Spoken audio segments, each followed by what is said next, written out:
Bismillahirrahmanirrahim. Assalamualaikum warahmatullahi wabarakatuh. Bismillahirrahmanirrahim. Alhamdulillah la haula wala quwwata illa billah. Allahumma shalli ala sayyidina Muhammad wa ala ali sayyidina Muhammad.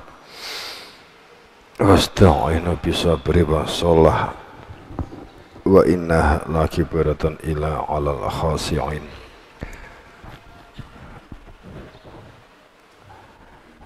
Kepada jamaah rahimakumullah kakung semawan putri yang berbahagia rahimakumullah, kita pertama memunajatkan rasa syukur kepada Allah Subhanahu wa taala. Sadar sebagai hamba Allah sam'a wal absar.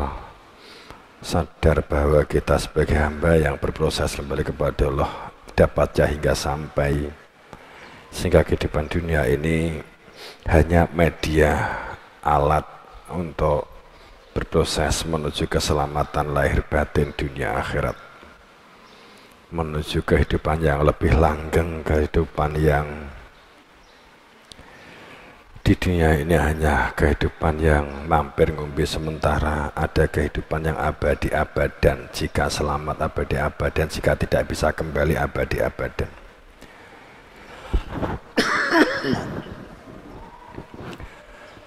Kedua, salawat salam pada junjungan kita Nabi Agung Rasulullah Sallallahu Alaihi Wasallam, juga kepada itratil al-baitnya dan sahabat-sahabat setianya,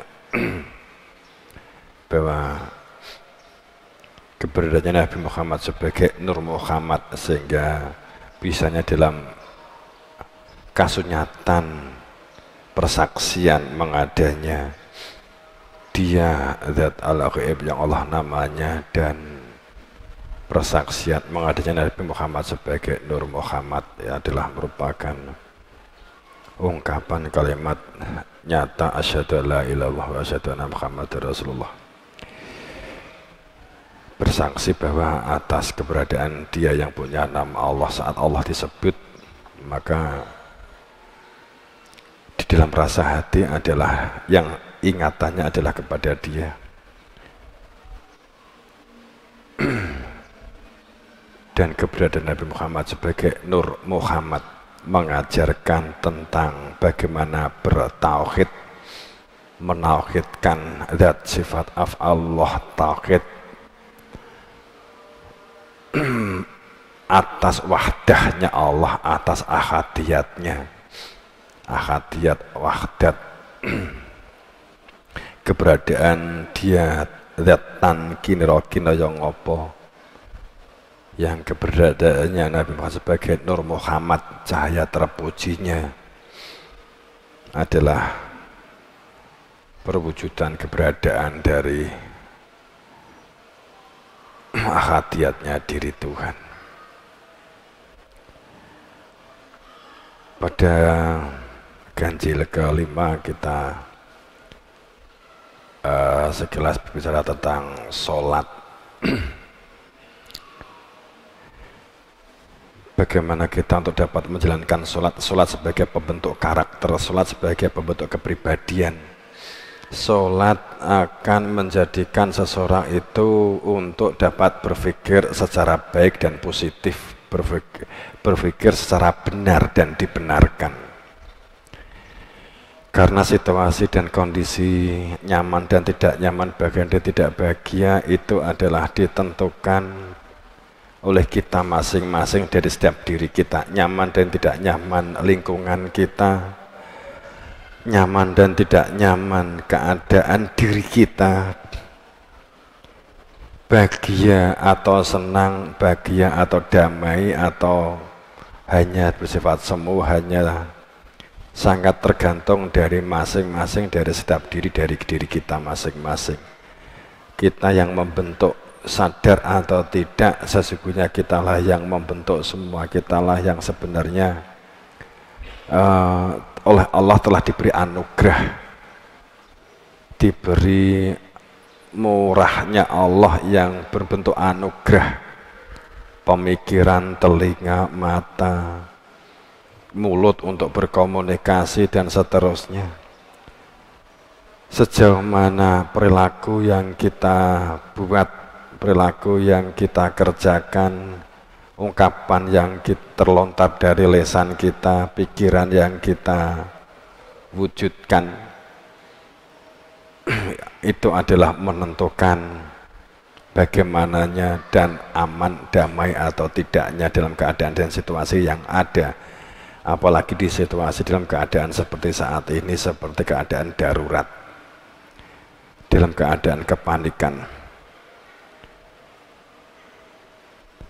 Wasta'inu bisabri wassalah, jadikan bahwa sabar dan sholat itu sebagai penolong kamu. Akan tetapi hal demikian wa innaha lakibiratun illa alal khosiin, itu berat kanggone wong-wong sing ora duwe khusuk, berat kanggone orang-orang yang tidak khusuk. Khusuk itu ada dua dimensi utama. Khusuk ada kehadiran dia di dalam hati, seperti halnya kalau sampean keluar atau jalan, maka pasti di dalam benak kita, di dalam hati kita itu sudah ada yang hadir. Saat jenengan kuwi keluar dari rumah, ada yang hadir di dalam diri kita. Kalau seseorang itu mau berangkat ke warung, mau berangkat ke membeli sesuatu, sudah ada yang hadir di dalam hati kita. Kalau kita ke warung mau minum kopi, karena ada kehadiran kopi di dalam diri kita. Kalau saat kita mengucap teh, karena sudah ada kehadiran teh di dalam diri kita. Saat ada kehadiran yang belum terwujud secara fisik, itu bagian dari kekhusukan atau khusuk. Sehingga pada saat kita ada khusuk yang pertama, kita berpikir bahwa saya membutuhkan kopi, saya ingin kopi. Kemudian kekhusukan ini akan menjaga konsentrasi. Konsentrasi dan khusuk sangat berbeda. Kalau orang itu sholat khusuk, ada kehadiran dia di dalam hati, hadrati fi qalbi, ada kehadiran di dalam hati, ila wajhullah, terhadap kepada wajhullah, pada wajah Allah, untuk menyatakan fa'akim wajhaka lidin hanifah fitratallah, untuk menghadapkan wajah fitrah manusia kepada fitrahnya Allah.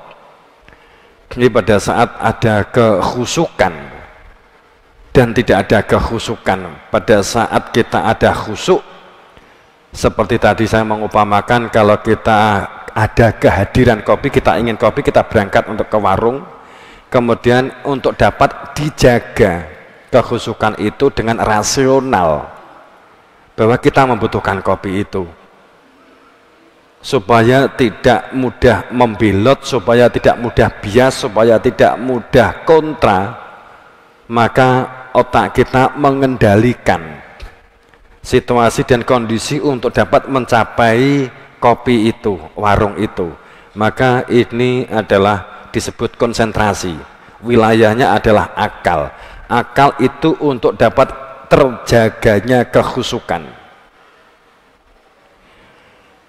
Sehingga akal itu menjadi berfungsi pada saat hati kita, untuk dapat berfungsinya hati nurani. Yang hati nurani itu berfungsinya adalah mengingati dia, keberadaan dia al-ghaib. Untuk dapat mengenal al-ghaib, itu alimul ghaibi, dengan ilmu yang menunjukkan keberadaan dia, wasyahadati, dan ilmu yang menjadikan seseorang bersaksi, sehingga menjadi fakta nyata di dalam rasa hati.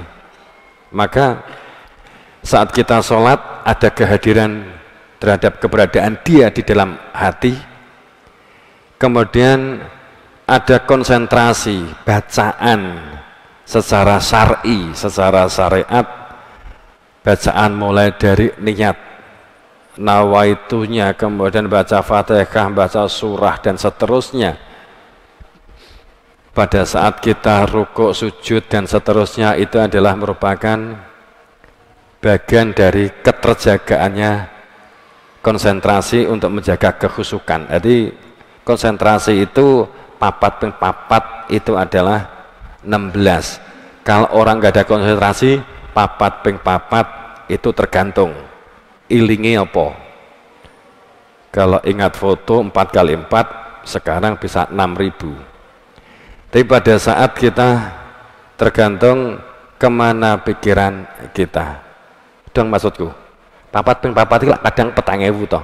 Tergantung pesanmu piro fotone ku kabeh kan begitu.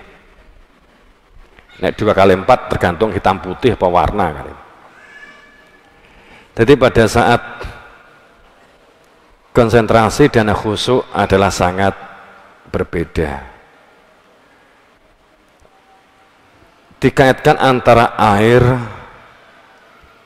kopi, gula, konsentrasinya berapa yang akan dapat untuk layak diminum dan menjadikan kita itu untuk dapat menyegarkan, menghilangkan rasa keinginan kita terhadap minuman kopi. Itu konsentrasi. Itu konsentrasi. Karena kekhusukannya kita telah ada kehadiran kopi di dalam diri kita. Tapi syarat khusyuk itu adalah mengenal, makrifat. Syarat khusyuk itu kenal atau makrifat. Kalau ada orang khusyuk tapi nggak kenal, itu jenenge ngelamun. Nggak khusyuk, nggak kenal, itu jenenge bayangke. Orang duwe bojo kok khusyuk mun karo bojomu, itu aku lagi khusyuk karo konsentrasi terhadap istri saya, itu namanya bohong. Kan gitu toh? Ya enggak? Gitu. Pada saat dikatakan khusyuk walaupun jauh karena memang sudah mengenal, maka syarat pertama beragama adalah kenal. Syarat nikah pertama kenal. Syarat mangan pertama kenal. Syarat surga pertama kenal. Apapun itu awal kehidupan yang kita jalani awalnya adalah makrifat. Apapun, semakin baik seseorang itu bermakrifat, maka akan semakin memungkinkan untuk dapat berkembang, maju, meningkat. Itu hanya sejauh mana seseorang itu, sebaik mana seseorang itu mengenal sesuatu. Pun di dalam keberagamaan juga itu yang simbol ayat-ayat yang dipampangkan fenomena di hadapan kita ini, itu hanya adalah tadiriyatul alal batin. Itu merupakan petanda atau pertanda ayat-ayat yang nyata di dalam dada, bahwa ayatum keberadaan dia. Itu yang lahir itu menampakkan yang batin. Jadi awal ma'rifat. Makanya kedua kemudian sholat. Ketika puasa dan seterusnya kita ngomong mengenai sholat. Akhirnya pertama adalah sholat khusyuk. Sabar itu gelem memaksa jiwa rogonya, mengendalikan pikiran. Jadi orang yang sabar itu orang yang mau memaksa jiwa ragane untuk dapat menjalankan kebaikan, memaksa jiwa raga supaya gelem menjalankan kebaikan. Munggah diunggahke wong sabar kuwi orang yang mau memaksa jiwa raganya untuk melakukan ibadah kebaikan. Puasa itu kan butuh sabar. Kalau nggak sabar di tengah jalan mokel, gak kuat luwe. Kita ngempet itu bagian dari kesabaran. Maka as-shaum, puasa itu adalah sabar, pengendalian diri.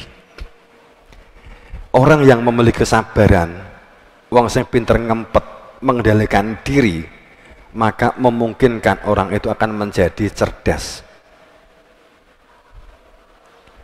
dalam bergaulnya, dalam interaksi komunikasinya. Itu akan menjadi lebih baik, akan lebih terkontrol, hidupnya itu akan terkontrol. Orang yang sabar itu terkontrol, akan berlaku pada perilaku bijak atau arif, orang yang berada di dalam sabar. Weruh papan empan itu orang-orang yang sabar. Jadi tidak mudah melontarkan sesuatu yang tidak bermanfaat, apalagi jika itu akan menjadi menyakitkan orang lain yang sedang komunikasi dengan kita. Itu orang yang sabar.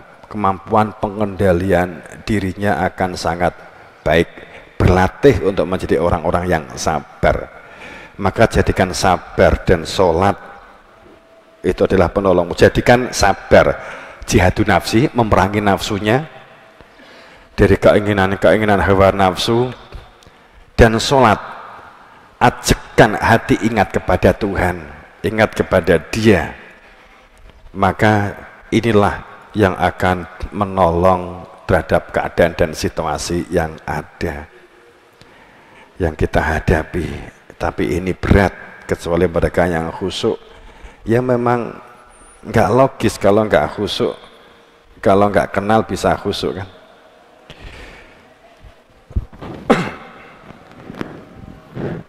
Ini nggak kenal berat banget. Sholat kini orang duwe ilmune abot. Makanya kan akeh wong sing ndek ngurung di dhewe salate akeh. Awak dhewe iki salate akeh, saiki wis akeh taklong.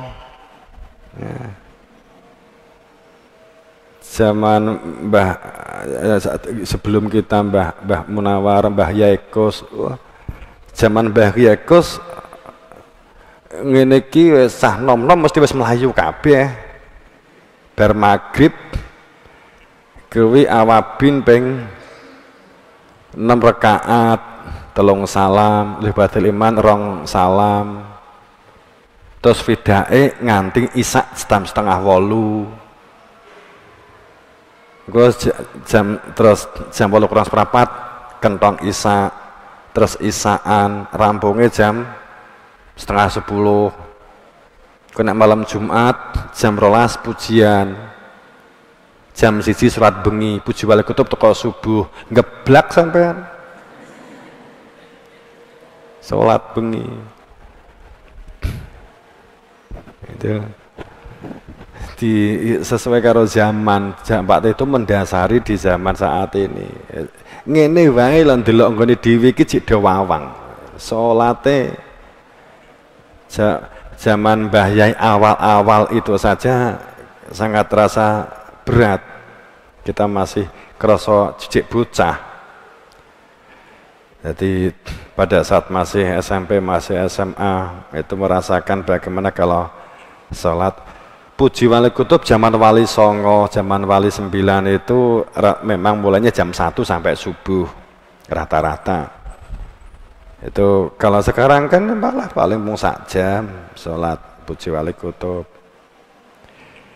Zaman Mbah Yaikos itu sholat subuh ki wis mletek srengenge jam 6. Mulainya sholat bengi kan disambung. Mulainya jam 2. Jadi subuh ke rong donga, apa jenenge ke 5:30 ki rong donga. Gitu. Rong donga. Mula mbiyen sing puji wali kutub alah paling wong 9, wong 12. Gitu. Ah saking disangka bareng oke. Lah ditok ning kono apa?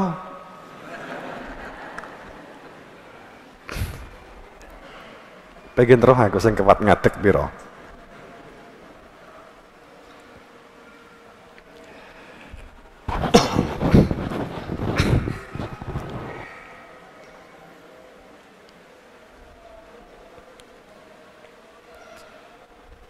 Padahal di dalam ayat itu juga sudah sangat terungkap dengan jelas ya, seandainya laut itu dijadikan tinta dan batang-batang yang ada di bumi hutan itu dijadikan sebagai pena, maka tidak akan dapat menulis ayat-ayat Allah.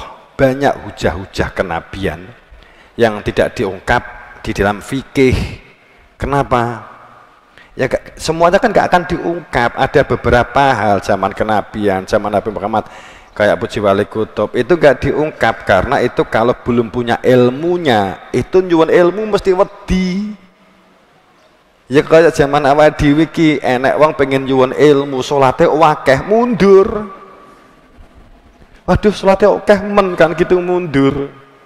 Enek salat awabin, enek salat hibdul iman, enek salat takarub, tasbih, salat taubat, salat hajat. Itu kita rutin wong kono-kono akeh wong ngomong nek itu salat tasbih ganjare sakmene awake ora tau ngomong ganjaran belas. Lakoni ayo ra gelem minggato kan ngono tok ta Pak Di. Itu gak kan cocot gitu loh kita itu. Enggak KKC. KKC ngerti? Kakean cocot. Jadi kita melakukan segala sesuatu. Nek kalau kita nggak ada kehusukan, nggak ada kehadiran, berat. Lah terus jengkang-jengking apa sing dieling-eling? Itu ya pangapunten kalau perihal bagaimana supaya kita dapat terjaga hadirnya hati kepada Dia sehingga kita otomatis istiqomah, tumakninah, mudawamah itu bagian dari sholat yang menyertai diterimanya sholat. Itu istiqomah, tumakninah, mudawamah. Istiqomah itu apa toh istiqomah ki? Istiqomah itu hadirnya hati kepada Dia, khusyuk itu istiqomah. Komayakumu, jadi orang yang manggon bertempat tinggal, rogone jentat-jentit, nganggo pasal jengkang-jengking, rukuk, sujud, i'tidal begitu. Tapi kita ada kesadaran pada saat istiqomah ada kehadiran Dia. Ini kudu diilmoni, nek gak diilmoni ya ngrambyang. Kemudian tumakninah itu kalau istiqomah itu hadirnya hati kepada Dia, hadir. Jadi tidak karena sholat kemudian mikir utang, mikir motor rusak, mikir sambel kurang gula, mikir engko masakane apa, engko bengi iki sahure apa, sesuk nek apa jenenge buka kolake apa kan. Itu namanya bukan konsentrasi, nggak ada kehusukan. Kehusukan itu kehadiran karena perintahnya sholat itu lidzikri, untuk mengingati diri Tuhan. Ini harus dilalui. Orang mesti melalui al-awaluddin ma'rifah bahwa al-bunyan ala khomsin. Islam ini dibangun di atas 5 perkara. Yang pertama bersahadat, mengenal. Bar kuwi terus sholat. Pada saat sholat itu mergo awalnya Islam dibangun di atas 5 perkara. Yang pertama itu adalah mengenal. Setelah mengenal, kemudian lesannya muni asyhadu alla ilallah, iya saya bersaksi. Setelah mengenal, kemudian lesannya ngucap iya saya bersaksi. Bersaksi bahwa Allah itu adalah namanya zat wajibul wujud, la ilaha, tidak ada sesuatu pun yang dituju di dalam kehidupan berdunia aktivitas ini ilahua, kecuali Dia, ilallah, kecuali Allah. Saat Allah disebut itu adalah sang pemilik nama Allah, itu namanya bahwa mengenalnya. Kemudian bersaksi bahwa sesungguhnya Nabi Muhammad itu Nur Muhammad, wa ma Muhammadun ila rasul qad khalat rasul. Bahwa afain mata, apakah jika dia meninggal atau dibunuh, kamu berbalik ke belakang, kamu tidak pernah berpikir bahwa Nabi itu memiliki pelanjut sebagai Nur Muhammad, untuk melanggengkan Nur Muhammad, untuk menunjukkan keberadaan Dia, untuk manusia dapat bertauhid, menauhidkan zat Dia, dikenali af'al, gerak-geriknya ya Dia, zat sifat dan af'al. Itu kemudian sholat, ya pada saat sholatnya itu karena mengingati Dia ini. Kemudian tumakninah itu jelas posisinya. Pertama jelas posisinya, yang dikatakan itidal berdiri, yang dikatakan rukuk itu apa ki jenenge piye ki? Rukuk nyedit ki sujud, meratakan punggung. Tapi bukan semata-mata kita meniru-niru tanpa maksud. Nabi Muhammad itu dan para rasul, sebenarnya sholat itu tidak hanya di zaman Nabi Muhammad. Yang dikatakan sholat itu sejak Nabi Adam. Ini dalam makna yang sama. Allahu Akbar takbiratul ihram itu pembentuk kepribadian menjadi manusia. Itu awalnya itu adalah menjadi pendengar yang baik untuk memiliki perilaku syukur. Jalalakum manusia itu jalalakum, manusia diciptakan oleh Allah, didatangkan oleh Allah, itu sam'a wal absor, diberikannya sam'a, diberikannya absor, pendengaran dan penglihatan. Wal afidah, utek yang dapat dikaitkan dengan telinga dan mata dan hati untuk nyambung ke hati afidah, untuk mengambil manfaat dan hikmah. Maka harus terbuka, lapang dada, nyegoro, ora gampang prasangka dhisik, ora gampang ndon dhisik, ora gampang semut dhisik, ora gampang kemeruh dhisik. Jadi orang itu kalau gampang menilai, mbok apik mbok buruk, gampang menilai, itu gampang kejelungup-jelungup. Jadi dadi wong itu gampang, aja gampang nilai. Kadung mbok nilai elek tibake kuwi bener. Ingah-ingih kowe, kan gitu ta. Terus kemudian mau meluruskan izin. Mula zaman Jayabaya enek ungkapan wirang disaur wirang. Mergo akeh wong kewirangan. Mergo wis seneng menilai dulu iki salah, iki bener, iki salah, iki bener, iki bid'ah, iki sesat. Cepet banget menyalahkan. Kaya sing ngetokke rapot. Jadi padha karo santri ngekeki nilai kancane, padha karo padha-padha wong angkatan beda wae gak iso nilai kok. Kelas 7 dinilai karo kelas 8 kan juga iso toh. Nek saiki ki akeh Islam padha Islam menilai kerapote merah kan gitu. Oke sesat, kayak bid'ah. Jadi dekne iki kaya entuk perintah kawin di Gusti Allah memberi nilai. Dekne ngekeki rapot wong-wong kuwi. Kali. Yang banyak kan begitu. Tinggal KI rapot. Bukan hak kita memberi rapot.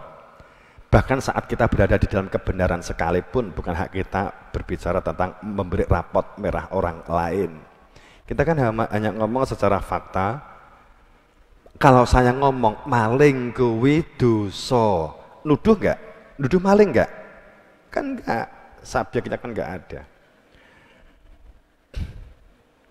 Jadi berat kalau kita nggak ada kehadiran pada saat kita di dalam sholat, tidak ada kehadiran, tidak mengenal dia. Kita tuh poso sebab orientasi tujuannya adalah awal tadi makrifat, mengenal tadi supaya dapat menuju kepada dia. Kita mengendalikan diri supaya dapat untuk engkopine kan gitu ta. Jadi Allahu Akbar itu membentuk kepribadian, pendengar yang baik, pemerhati yang baik, sujud, ruku, adanya pembentukan kesadaran bahwa kita itu hidup di dunia itu harus membangun akhlak, membangun maghfirah, ampunan, perilaku ampunan. Jadi bohong orang yang sholat tapi suka menjatuhkan orang lain, seneng menyakiti orang lain, itu nek pun sholat bohong ping 1000 gak sah sholate. Ciri sholat gak ditompo, ciri sholat gak ditompo, padha karo haji gak ditompo, kokono meduk plek ora diceluk Pak Kaji ngamuk, itu berarti jelas hajine mardud. Ngene lho penak. Larang-larang kaji diceluk Orang nganggo kai kaji, pemene jenenge diganti. Maune jenenge iki Siti terus diganti jenenge Wapi ngono kan. Terus nganggo jeneng sing lama. Jenengmu sapa? Paimin. Pak Paimin gak gelem kok ngamuk nesu. Wis diparani manmin aku bar kaji ke jenengku duduk saiki duduk Paimin. Jenengku saiki iki Muhammad Ja'far Ar-Rizki. Ngundang aku saiki haji imam. Nanti ngamuk. Itu wis cirine wong mardut ngono wae. Padha salat ki nek gak ditampa cirine apa? Seneng ngoreksi dan seneng menjatuhkan orang lain. Seneng ngelokne, seneng melilik. Seneng mine metu, itu berarti menunjukkan bahwa dia itu salatnya cenderung gak ditampa gitu aja. Wong salat itu karena karakternya. Bukaane wae itu saat Allahu Akbar itu terbuka. Yasroh sodroh lil Islam, terbuka lapang dada. Itu bukaan orang lahir mimbuduni ummahatikum la ta'lamuna syai'a, sadar menungsoki fakir ora roh apa-apa la ta'lamuna syai'a. Jalalakum sam awal absor, dan Allah memberikan telinga, mata dan otak ini untuk dapat berproses kembali kepada Allah. Kemudian maka yang dibaca adalah Fatihah, surah Fatihah, mulai dari Bismillahirrahmanirrahim. Oh nek diorekne gak iso jet awake dhewe menungso iki nek diorekne. Dadi bohong wong salat kemudian tiba seneng nonjoki karo tanggane gak rukun, pamane karo dulure dhewe gak rukun. Itu bohong. Pamane dhewe ilmune kan gitu. Dadi gak iso jet awake dhewe. Bismillah itu orang yang sadar bareng dengan Allah. Itu bukan nama, bukan berarti bismillah kuwi iki nggone Pak Lurah, kowe ndek ngisore apa? Plakate ke enek tulisan lurah mbok cepot. To, terus mbok gowo. Lha nyapa wi bareng karo Pak Lurah. Tapi tulisane plange sing mbok gowo. Nek perlu mbok kalungne plange. Bismillah kan ngono ta? Nek wi diganti plange mbok ganti Allah, mbok kalungne. Terus rumangsamu karo Gusti Allah. Sing akeh ki ngono kuwi. Rumusane nganggo kopiah wis karo Gusti Allah. Itu mula saat dicegat karo polisi ditilang gak gelem, kula kalih Allah ya.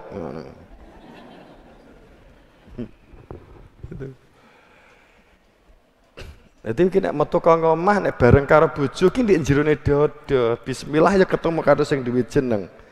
Ar-Rahman Ar-Rahim. Wis gak iso jet. Ar-Rahman itu orang yang sadar atas anugerah yang bersifat lahir. Rahim sadar ada anugerah yang bersifat batin. Ning kingkon aku ngorek niki kesuwen. Engko bar iki nek berkah. Gitu ya. Niki kesuwen. Pomane diteruske. Jadi mergo iki kan ngene. Bismillahirrahmanirrahim, alhamdulillahirabbil alamin, maliki yaumiddin. Itu dimaknai apa maliki yaumiddin iki? Tafsirane. Raja hari pembalasan. Jadi sholat itu yang kita lakukan ujung-ujungnya itu Tuhan sing sok. Raja hari pembalasan. Jadi Gusti Allah gak roh apa-apa. Nek jeneng kowe maca terjemahane. Raja hari pembalasan. So berarti dadi rajane iki Gusti Allah ki sok nek kowe mati. Saiki ki Gusti Allah gak kuwasa karo kowe. Ngono lho. Paham maksudku? Paham? Nek maca terjemahane iki ngono. Raja hari pembalasan. Malik itu raja. Yaum itu adalah yaumiddin hari pembalasan. Mbuh piye tafsirannya biyen kok ngono iki piye to? Gak dong aku. Kok ya gak takok karo Nabi piyambak gitu loh ya. Jadi yaum jenenge yaum itu dina iki itu yaum. Ndi jenenge yaumi dina iki. Nek dina sesuk itu ligodin, ligot. Hari esuk. Dina iki itu yaum. Din itu ketundukan perilaku di dalam ketundukan, kepatuhan. Yaumidin, dina iki kowe iki patuh lan tunduk. Malik kowe iki dikekep karo Gusti Allah. Ya saiki iki. Ora kok saiki nek bencana terus Gusti Allah turu karo malaikat padha turu. Mbok nek bencana tangi, loh kok mbledos yang Krakatau. Mergo menungso ngunekne apa? Bencana alam itu bukan kehendak Allah. Itu bencana alam kok. Bukan kehendak Allah itu. Jadi Allah karo malaikat iki dianggap turu. Mbok nek bencana der Gusti Allah kaget. Nangkek di Gusti Allah lah. Piye sih? Itu ya.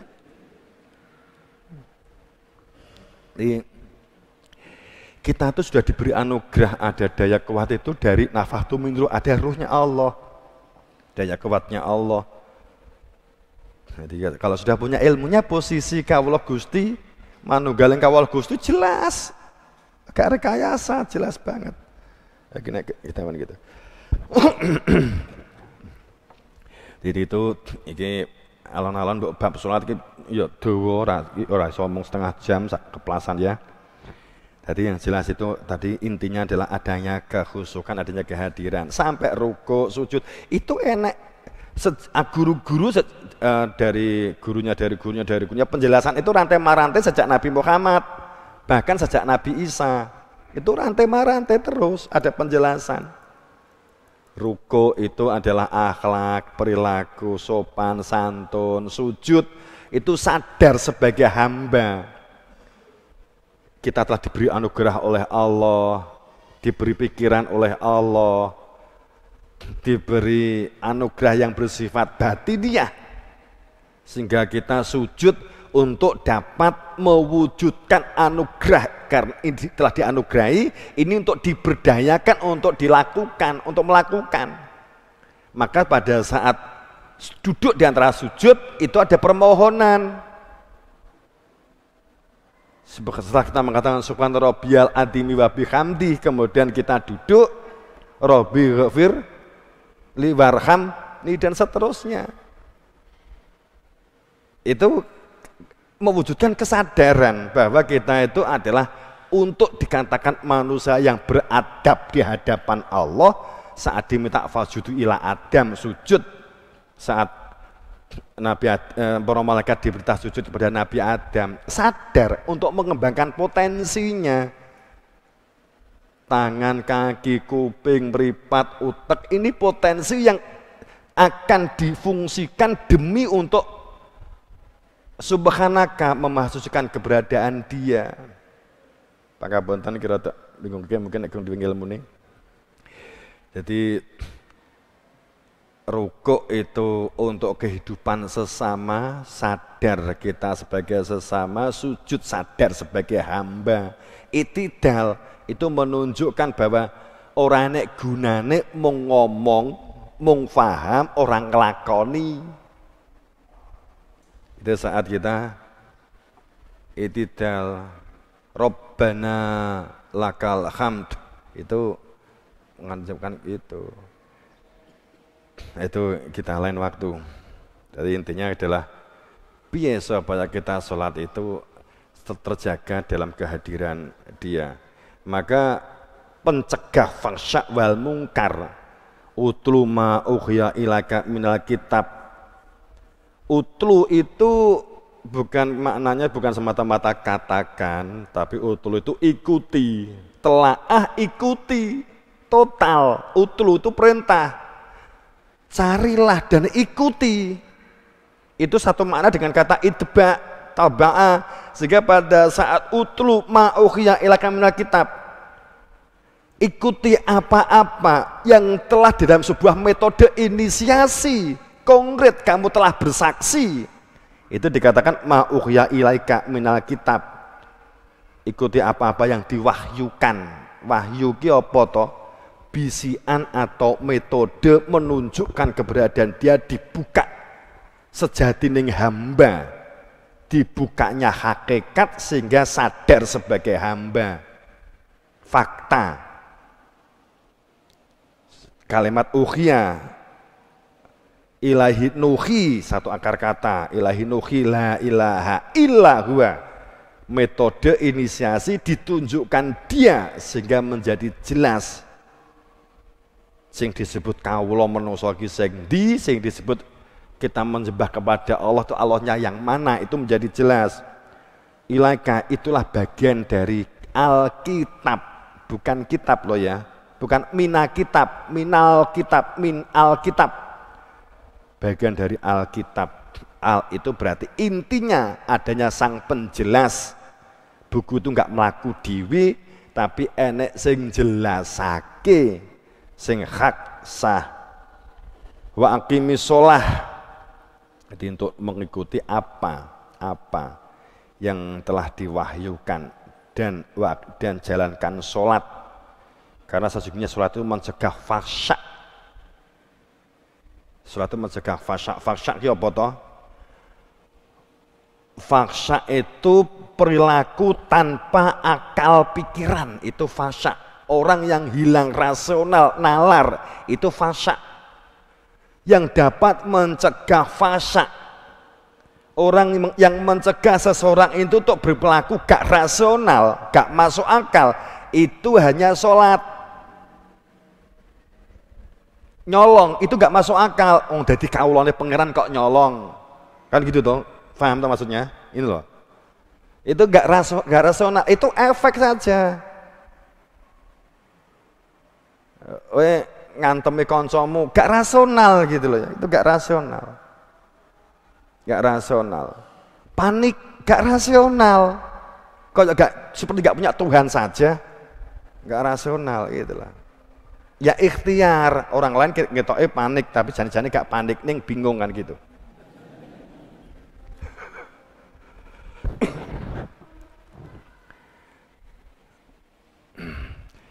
Tidak meringankan, ngentengke atau menyepelekan, enggak. Tapi untuk tidak panik dalam menghadapi situasi. Saya panik itu saya berdampak. Kemudian mungkar itu ketidaktahuan atau tidak kenal atau tidak mengetahui atau tidak roh ning kemeruh,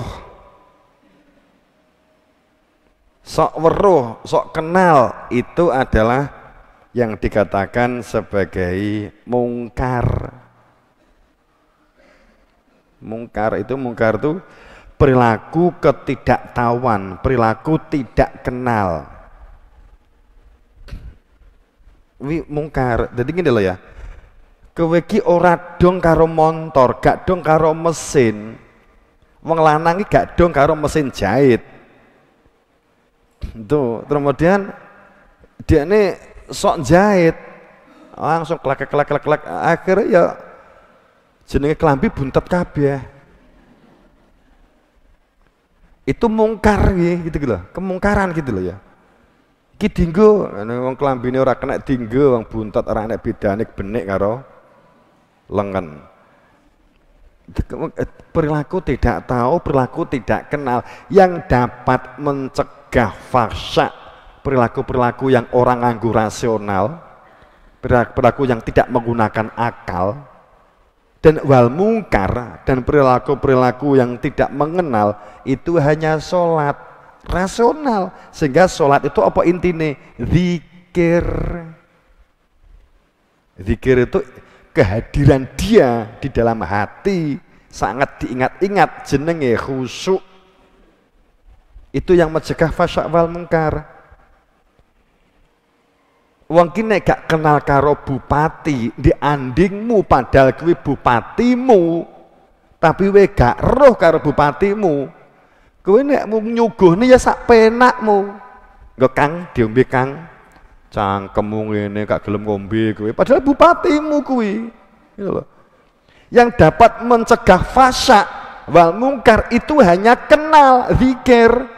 oh ki bupatiku, oh Pak monggo Pak. Itu kan fasyaknya tercegah, paham? Bisa ditampa toh? Penak toh gitu loh. Nek gak kenal ngawur. Pemeneh lampune mati. Di sebelah tiba bupatimu. Mbok ceblek bupatimu. Asem tenan ya Pak ya. Pemerintah jan gaplek ya.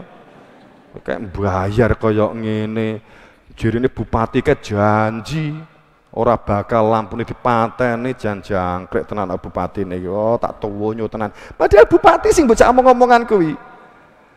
Itu akibat orang weruh, akibat orang kenal. Itu adalah yang mencegah fasyak wal mungkar itu hanya sholat gitu. Jadi sholatot tapi nek gak roh jenenge apa?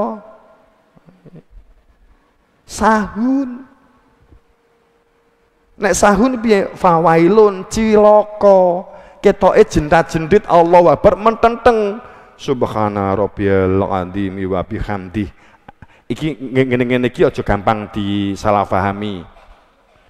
Ana sing subuhun kudus rabbuna wa rabbul malaikati waruh. Penjelasannya di beberapa penjelasan dari guru kita. Subhana rabbil azimi wa bihamdih itu penjelasannya adalah subuhun kudus rabbuna wa rabbul malaikati waruh. Sujud itu subhana rabbil a'la wa bihamdih. Ada yang menggunakan seperti Wahab Imam Syafi'i, Imam Hanif, Imam Maliki itu adalah la ilaha illa ana fajudni. Imam Ja'far Shadiq la ilaha illa ana fajudni. Sebab nek gunakan kuwi langsung dituduh si ora nek katane si wong gampang banget nilai ngono kuwi ta. Gak rasional, gak kenal tapi wis nuduh kuwi jenenge wong mungkar, wong fasyak kan itu. Gak gelem mencegah fasyak, makanya mencegah fasyak wal mungkar itu ya tabarok kita marani itu mengenal pripun toh kok ngene kan itu berarti mencegah fasyak wal mungkar logis toh masuk akal toh ayatnya yang ngono.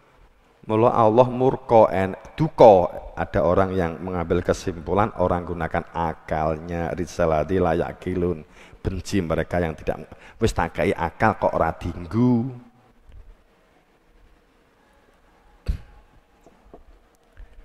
Kowe maca Quran ora nganggo akal malah kedosan. Quran ki perintah gunakan akalmu. Ora kok enek akalmu guna tinggi Quran gak ngono lho ya. Ben bingung. Ben saya bingung.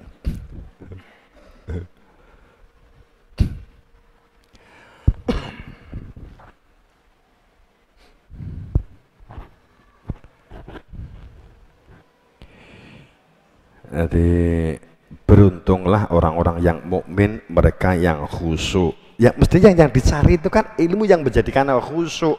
Ya kudu ketemu nek wong yang dapat pintu surga itu memang khusyuk. Fawailul musallin alladzina wa an salatihim sahun. Saat celaka orang yang sholat tapi dia lalai, tidak khusyuk, tidak ada kehadiran. Innani ana Allah. Siapa yang mengetahui diri di dalam angfusnya maka mengetahui Tuhannya. Gini tiga perdebatan man arafa nafsa faqad awarobah itu enek sing ngonekne itu hadis palsu mergo gak iso dibuktekne. Gini ki lho wong nyimpulne wong bodoh kan iki sering kan gitu. Anyel kadang ngene iki. Anyel gregeten. Wong ayate wis oke gak gunakan hadis itu. Ayatnya sak mbreke. Awalam yatafakkaru fi anfusihim, kenali diri kamu yang berada di dalam jiwa kamu. Inani Allah aku ki aku Allah tidak Tuhan kecuali aku.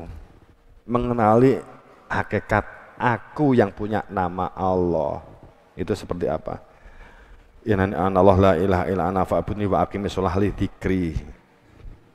Tegakkan salat untuk mengingatiku wa ma'arsalnaga min qablik ila rijalan nuhiya ilaihim fas'aul ala dzikri in kuntum la ta'lamun. Rijalan nuhi ilaihim, pasti adanya orang yang dapat menghantarkan walaupun tanpa di dunia, akan tapi ilahi, untuk dapat kembali hatinya itu. Ilahi itu begini loh ya, Anda pasti ada ilmunya, jenengan ki jauh dari rumah ning atine ndek omah ki lak iso to? Iso to? Saiki lak krasa. Atine ndek omah ning mergo enek Covid-19 ya. Akhirnya orang iso mudik. Apa yang terjadi kalau itu fisik? Nangis. Aduh, aku pengen mulai, ya Allah, kangen omah. Kan gitu, itu namanya ilahi. Ketok itu ndek jauh dari rumah, tapi ilahi, atine itu ndek rumah.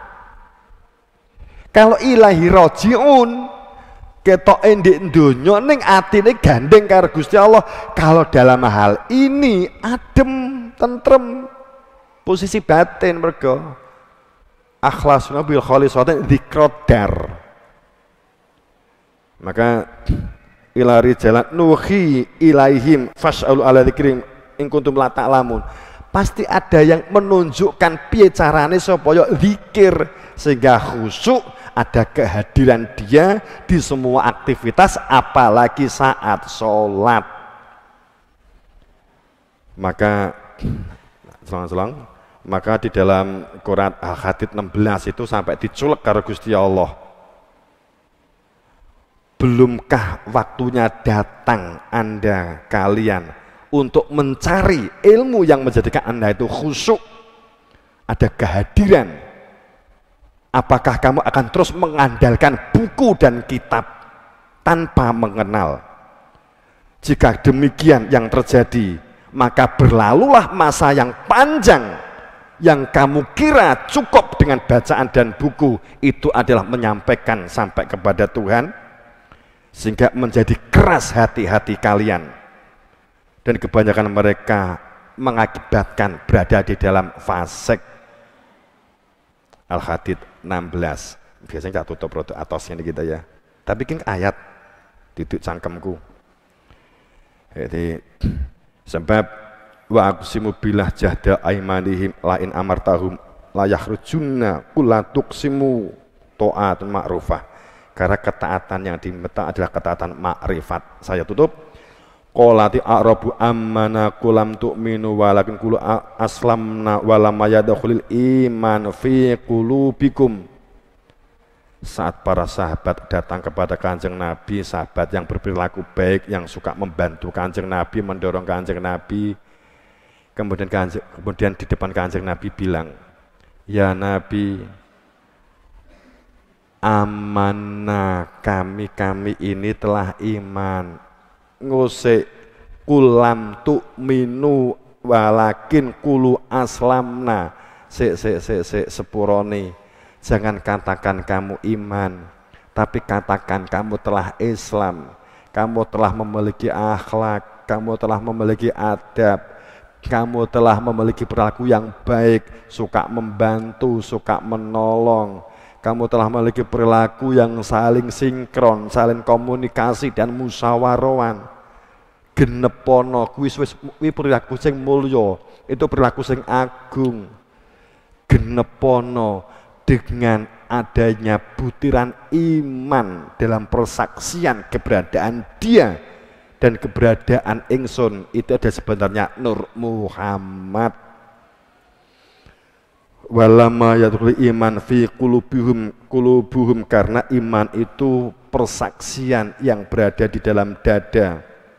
Jika kamu iman kepada Allah, taat kepada Allah, mengenalnya, dan taat kepada Rasul, mengenalnya, maka perbuatan baik yang kamu lakukan sedikit pun tidak min a'malikum syai'a, tidak sia-sia sama sekali. La yalitkum, tidak dibuang, tapi tetap akan menjadikan pahala dan kebaikan-kebaikan kamu. Inallah ghafurur rahim, sungguh Allah itu maha pengampun. itu sebenarnya adalah maka saat kita sholat ada kehadiran perihal dia sehingga khusyuk, dengan demikian pembentuk kepribadian manusia yang utuh lahir batin selamat dunia akhirat. Nek wis roh akhirat ya pintu pulang ya pangeran sendiri. Insya Allah ora gampang panik, nggak gampang bingung seharusnya kalau kita diteruskan begitu seharusnya. Dan seneng guyub, seneng rukun, sadar ini hati umat wakidah, umat yang satu dari diri yang satu. Saya kira begitu, dan semoga kita dalam ridha Allah, dalam maghfirah, dalam ampunannya, dan mendapatkan beribaran bekah pangestu guru wasito. Ihdinas siratal mustaqim bil haq qad khilati adring ya Rasulullah. Assalamualaikum warahmatullahi wabarakatuh.